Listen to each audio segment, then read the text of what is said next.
Welcome to the Israel Bible Podcast with me, your host, Cindy Parker. I am an author, speaker, and professor of Holy Land Studies at the Israel Bible Center. I am passionate about reading the Bible in the physical, historical, and cultural context of its day, and I love having geeky conversations with people about new things. In this podcast, I'd like to invite you to join me as I sit down each week with other faculty members of IBC to discover new aspects of the Bible. These are some of my favorite dialogues because as a modern audience reading an ancient text, we know that the Bible does not need to be rewritten, but it needs to be reread. This is the final part of the conversation with Dr. Nicholas Schaser, the professor of Hebrew Bible at Israel Bible Center. We've been talking about his course, The Hebrew Psalms, How to Worship God. Throughout these episodes, Dr. Schaser keeps mentioning the community's use of the Psalms. I think it's important because the ancient Israelites and Second Temple Jews thought of themselves as a community and not so individualistic as we are these days. I'm curious if when we think about the Second Temple community, do we know how they were using the Psalms? There's actually several different Second Temple communities, right? So it's something that I don't think that a lot of Bible readers actually appreciate, and that is that we would want to talk about, I guess, maybe multiple Judaisms in the Second Temple period. By the way, in case you're curious, there is a course at IBC called The Stories of Jewish Christ, and this course gives the background for these communities. I personally think it is essential for everyone to understand how complex the Jewish community was in order to appropriately understand the gospel writings. Okay, before I interrupted, Dr. Schaser was talking about the multiple Judaisms. So, for example, let's take one community, right? The Dead Sea Scroll writers, okay? How did they use the Psalms? Well, on the one hand, they copied the Psalms. So they copied them. They literally, the Hebrew text that is in your Bibles today, they were copied for posterity. On the other hand, they interpreted them. There is something in the Dead Sea Scrolls called Pesher. Pesher interpretation literally means like interpreting the text, essentially. And so that they would interpret the Psalms vis-a-vis their own experience. That is, when David says X, David is talking about something that's happening to us. Okay? Right. So that's one way that they used it. And another way, actually, there's some literature in the Dead Sea Scrolls called the Hodayot literature, which is thanksgiving songs that sound a lot like the Psalms. They're built in the same poetic way. They've got the same flow. They've got the same form, but they're not the Psalms. They are, if you want, the Psalms of the Dead Sea Scroll community. So not only were they reverencing the actual biblical Psalms, but they were using them as templates for their own prayers. So there's three different main ways that the Dead Sea Scroll community is using it. And I think that it might be helpful to kind of focus on the second one that I mentioned, and that is the use of the Psalms, these ancient texts, these old dusty texts, to use them as speaking to the present day or the contemporary period of the Second Temple. Now, again, as I've said, we Bible readers do that today. You know, how can I read Psalm 38 and apply it to my own experience? That's a valid move. I would say that that's step two. Step one is understanding how the ancient Israelites used it. And then we're very free to take step two. But by the Second Temple period and the period of the writers of the New Testament, the Psalms had taken on a very interesting kind of valence. Because as I noted, the Tanakh, the Hebrew Bible, is separated between the Ketuvim, the writings, that's the Psalms and other texts like the Proverbs, Ecclesiastes, Ruth, and then the prophets, right? So we've got the prophetic literature and the Psalms. By the Second Temple period, the Psalms are being understood as prophetic literature in many ways. That is, as literature that is pointing to some future event or future expectation. We get this, all the time in, say, for example, in the book of Acts. So we have Peter holding forth before other fellow Jews in Acts chapter 2, saying, Psalm 16, it says, the psalmist says, "And the Lord, don't abandon my body to Sheol or let my flesh see decay." Or that Peter says, "I can tell you that David is dead and is literally decaying right now in the grave." So what was the psalmist really talking about? Pointing ahead to the Messiah and Jesus' resurrection, because God does not abandon Jesus to Sheol or let his flesh see decay. So that is linking the Psalms, saying that they might have meant something in their historical context, but they've got like a secondary meaning now. It's what my advisor, Amy Jill Levine, is wont to call double dipping. And that is so good. Yeah, you dip once for the historical psalmist and the psalmist's context, and then you can dip again when it comes to the New Testament and Jesus. That way, you're not sacrificing either meaning, right? But okay, so why would somebody like Peter come to this idea that actually the Psalms are talking about the Messiah to come in this sort of prophetic sense? Well, the Psalms are replete with a kind of, if you want, Messianic or Davidic expectation. We talked about that imprecatory psalm when the people are already in Babylon and they're weeping by the streams of Babylon. He is referring to Psalm 137 that we talked about last week. If you missed out on his explanation about why there are psalms about the real trauma of exile, or why there is sacred text that ends up pleading with God to smash infants against the rocks, then you really should go back and listen to last week's episode. So what do these imprecatory psalms have to do with the Second Temple Jewish community? Well, that was a real problem, the exile for the people of Israel. Why? Because God had previously promised David that his kingdom would go on forever, and no one would ever cease to be sitting on the Davidic throne. That you can read about this, by the way, in 2 Samuel chapter 7. So when the people are exiled and the Davidic monarchy is sort of, stopped for that period, what do? So now you go back to all those promises in the Bible and in the Psalms, and what's going to happen now? So the idea was, this has to be pointing to a future Davidic leader, a future Messianic figure who's going to come and save us like David did. So, for example, you get a lot of that right at the beginning of the Psalms, actually, in Psalm chapter 2. And actually, Psalm 1 and 2, it's pretty clear, originally were one psalm. Here's how the text starts of Psalm 2. It says, I won't read the Hebrew, but I'm translating. I'll translate it into English.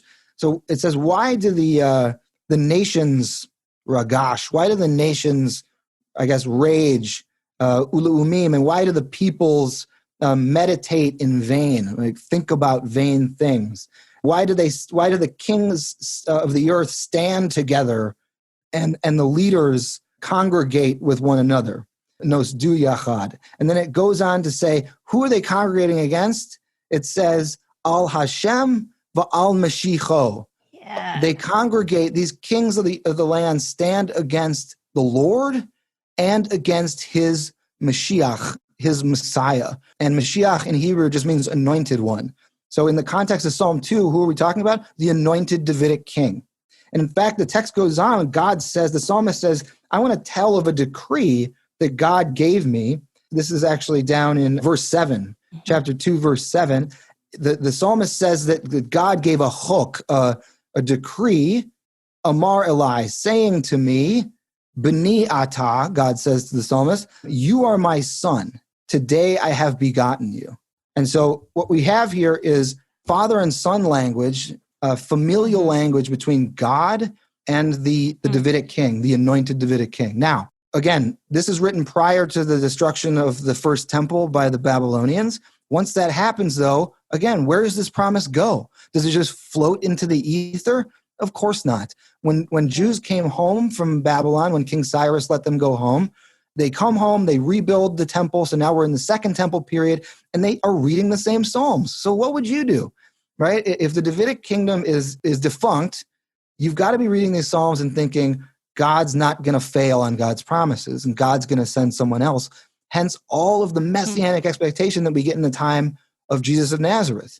And one of the several Judaisms that we get in the nascent, quote-unquote, Christian movement, but really it's Judaism. It's a form of Judaism that happens to follow this guy named Yeshua of Nazareth, and they believe him to be the Mashiach that something like Psalm 2 is foreshadowing.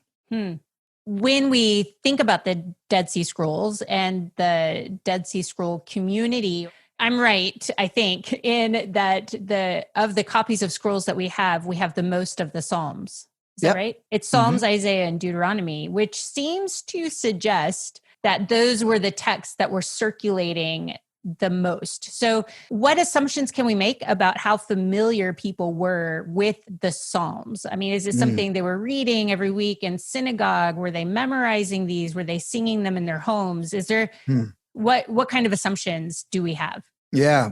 Gosh, that is a great question. It's I don't think it's one I'm going to be able to answer fully because truthfully, I just don't know exactly how they're functioning. But if we want to take the example of the Dead Sea Scroll group, I don't even know if we want to talk about them as a community. It's very, very unclear. But we know there's a group of people. There's a group of people who are writing these Psalms and recording them. Yep. As you mentioned, Deuteronomy and Isaiah are also big favorites of this group. And we know there's a group, okay, because there's a text that scholars call the community rule in the Dead Sea literature that's talking about like, what do you do and what don't you do to be a part of the group, okay? So in this group, how are they using the Psalms? Well, they're clearly well-educated, well-familiar with the Psalms enough to build their own Psalms on them. Right.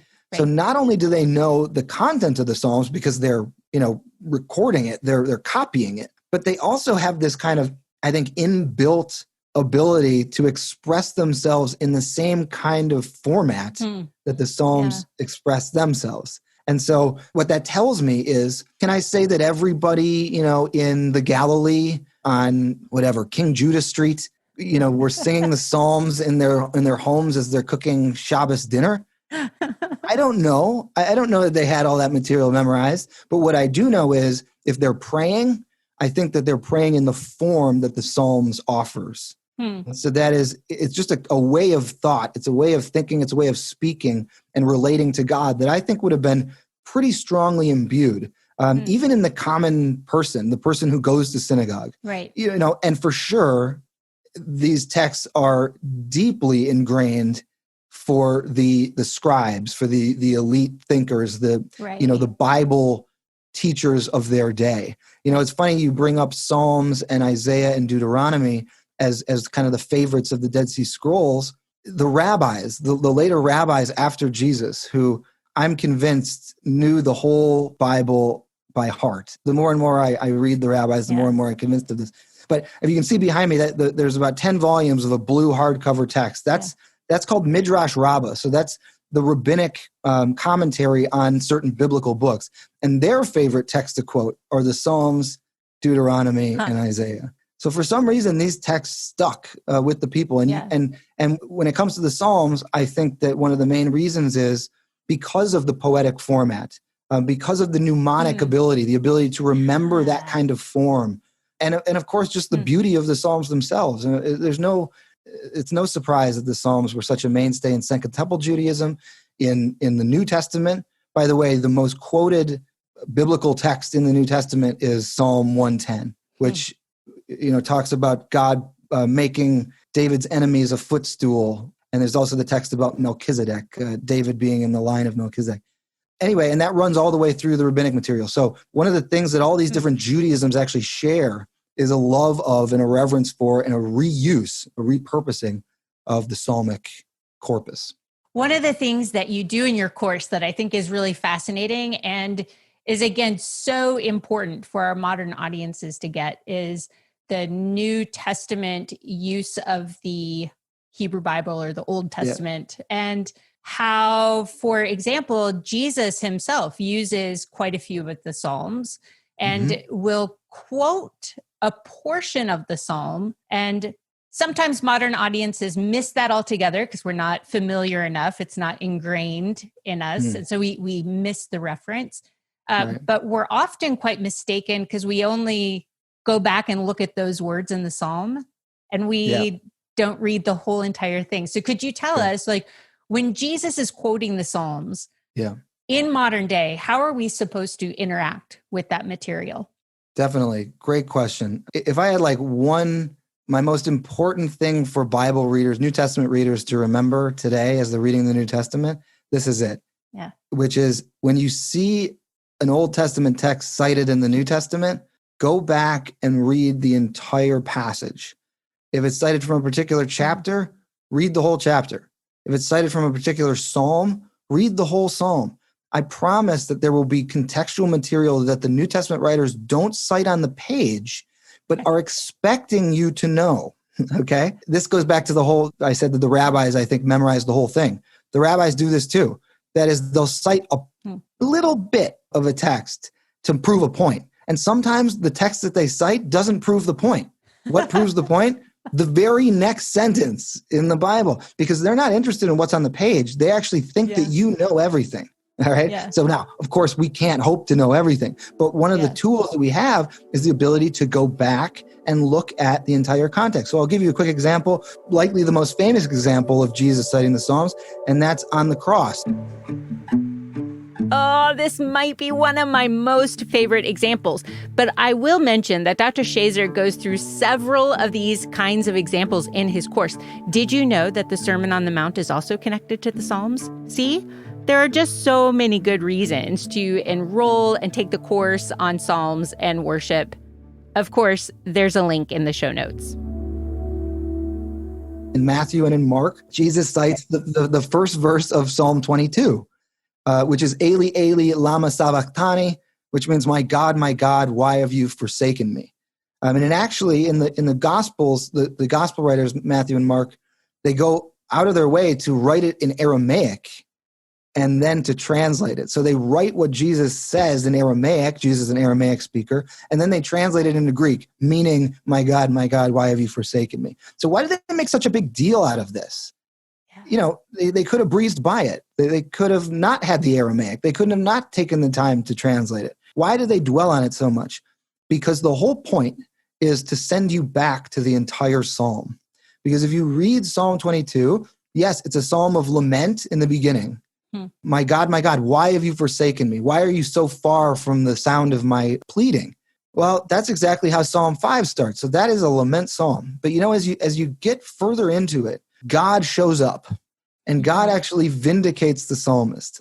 Ultimately, God saves the psalmist. And what does the psalmist say in response to this? That I'm going to tell future generations of your power, God. A people yet unborn will know of you. Okay. So that essentially is the New Testament gospel in a nutshell. Right. Meaning Jesus suffers, God then shows up on the other side of death, raises Jesus from the dead, vindicates him, and based on that, Jesus and his disciples ensure that the power and message of God through Jesus goes to a people yet unborn. And has continued to do so since the biblical period, I should say.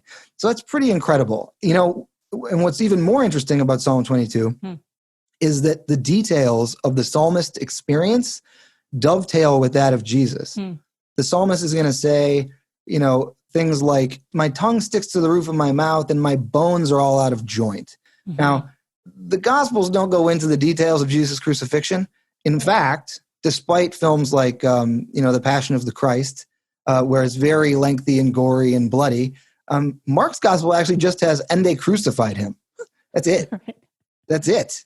So the gospel writers don't dwell on the gory details, but it's difficult to read a crucifixion scene and not go back to the Psalms and say, oh, wow, isn't that an interesting coincidence that the psalmist, he metaphorically is expressing his grief or his struggle, saying that my bones are out of joint.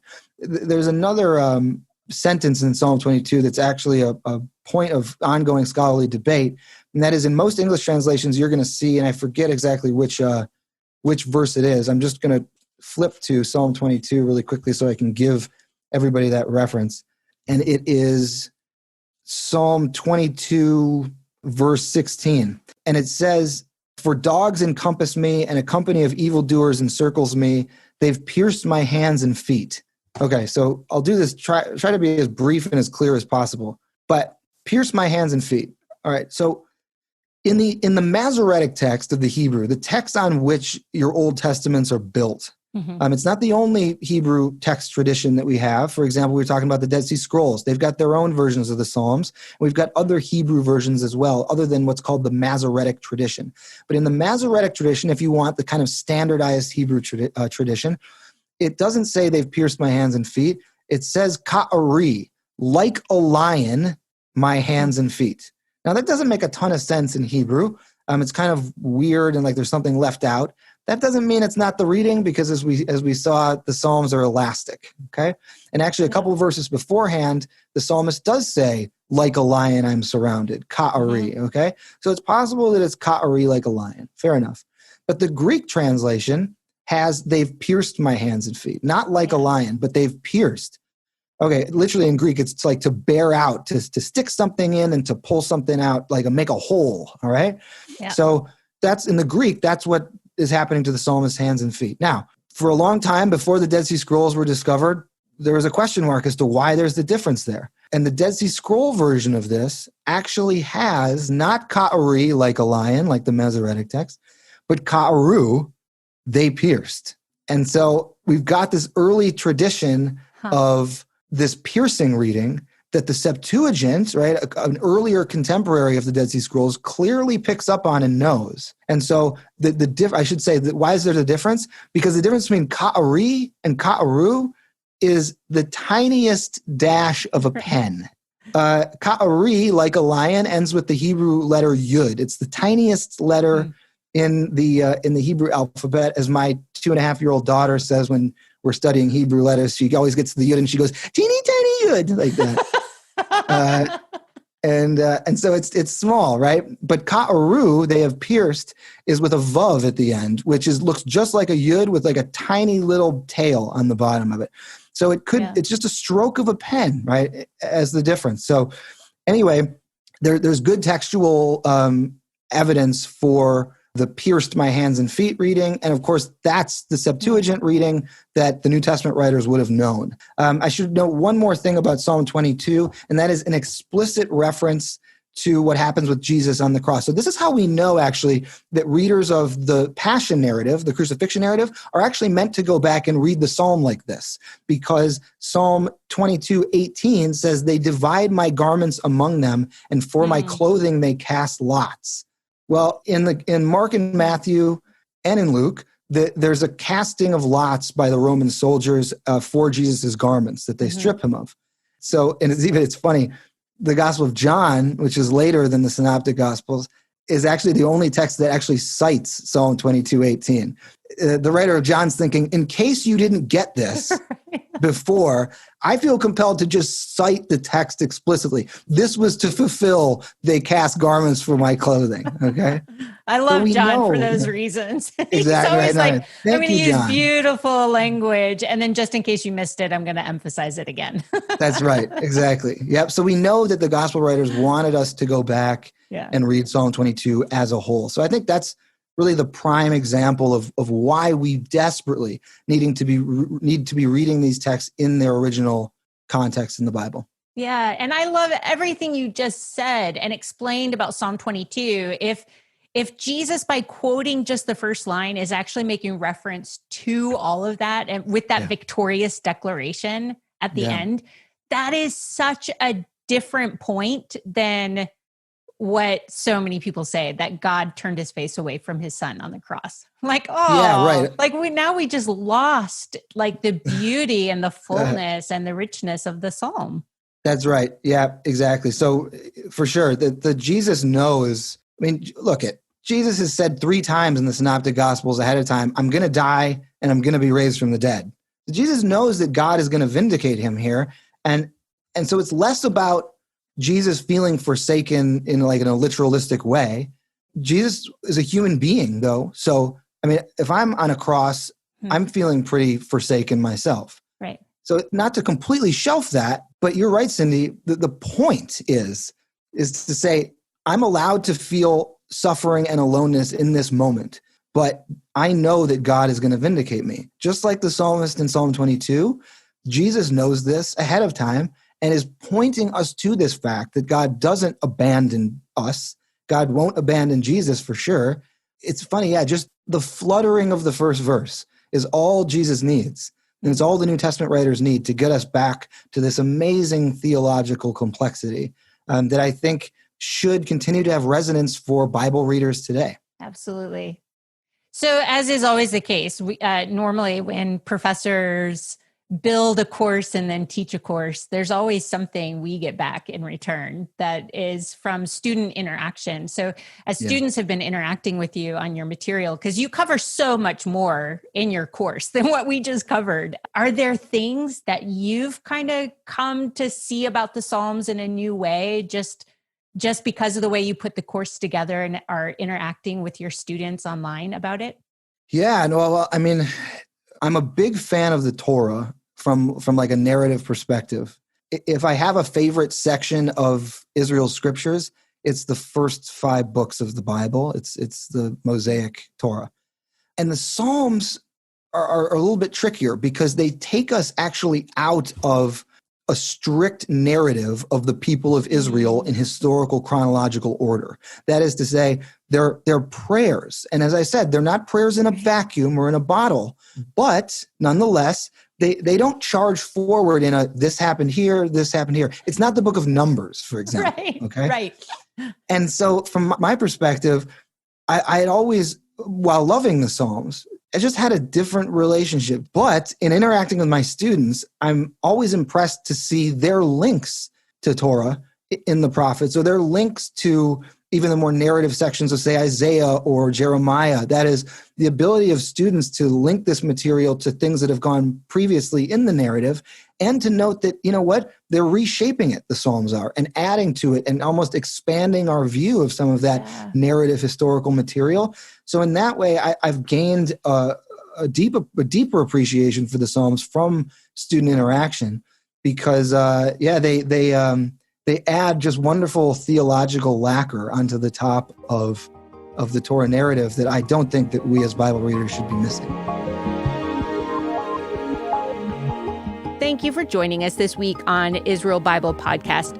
Don't forget to subscribe to this podcast and rate it if you're listening on a podcast platform like Apple Podcast, Overcast, or Google Podcast, or wherever you're getting your podcasts. If you like what you hear in this podcast, sign up for this course or explore Israel Bible Center's flagship certificate program on Jewish context and culture. There is a link in the episode notes. And as a special bonus and as a thank you for listening to this podcast, use the coupon code Israel, that's Israel in all capital letters, when you register, and you will receive a free surprise. Who doesn't like surprises? Thank you to Jeremy McDonald with Mason Jar Music for mixing, editing, and crafting all the good sounds you hear. And thank you for being curious about the world of the Bible. I look forward to next week.